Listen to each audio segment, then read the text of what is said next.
Miss হবে না আপনার পছন্দের টিভি শো। দেখুন জি5 অ্যাপে একদম ফ্রি। জগদ্ধাত্রীর এই অবস্থার পেছনে এই বাড়ির কেউ না কেউ নিশ্চয়ই দায়ী। এক্সকিউজ মি জেঠু, এক্সকিউজ মি, তোমার কাছে কোনো প্রমাণ আছে? প্রমাণ না থাকলে এভাবে আঙুল তুলবে না। উৎসব ভদ্রভাবে কথা বল, নইলে নইলে কি করবে? নইলে কেউ কিছু করবে না, চুরিয়ে সোজা করে দেবো আজকাল চালায়। আই এম সরি, আমি আসছি। স্বয়ংভূদা, তুমি প্লিজ একটু মাথাটা ঠান্ডা করো। দেখো, এখন কিন্তু তোমার উপর অনেক দায়িত্ব। এতগুলো বছর পর আবার জগদ্ধাত্রীর উপর হামলা হলো। এটা তো ভারী অদ্ভুত ঘটনা।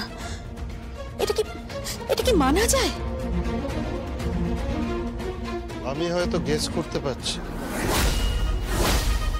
হামলাটা কেন হয়েছে। কেন? আমার মেজ জেঠ শাশুড়ি মা অর্থাৎ বৈদেহী মুখার্জির ফোনে দিব্যা সেন ফোন করেছে।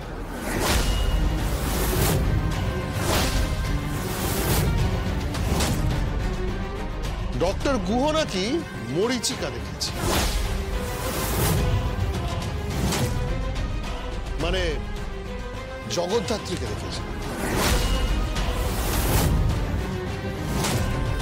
হাসপাতালে নাকি জগদ্ধাত্রী পৌঁছে গেছিল, ওর পাশে কেউ ছিল না যে দেখেছে।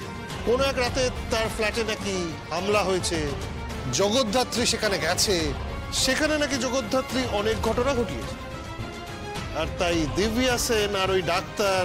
থাক, ঘটনাটা ঘটেছে সেটা ফ্যাক্ট, তাই সেটাকে উড়িয়ে দেওয়া যায় না। উড়িয়ে দেওয়া যায় না বলেই কি আক্রমণটা হলো? দেবুদার কথাগুলোও কিন্তু উড়িয়ে দেওয়া যায় না। এই সব নিয়ে ডিসকাশন পরে হবে, আমি এখন বেরোচ্ছি। আর একটা কথা মাথায় রাখবি, ও তো প্রায় মৃতবান, মানে আমার স্ত্রীর কথা বলছি। এই ঘটনার সঙ্গে যদি কেউ এই পরিবারে যুক্ত থাকে তাহলে আমি জগদ্ধাত্রীর নামে শপথ করে বলছি,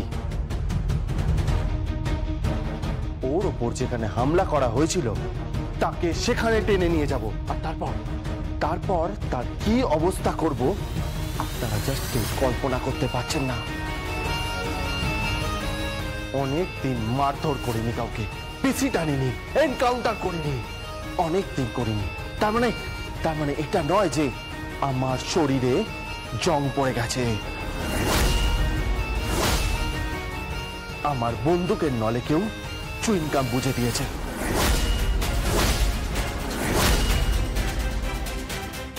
যদি প্রমাণ হয় কেউ জড়িত, সেটা তার জীবনের শেষ দিন হবে। জি5 ডাউনলোড করুন আর সব এপিসোড দেখুন একদম ফ্রি।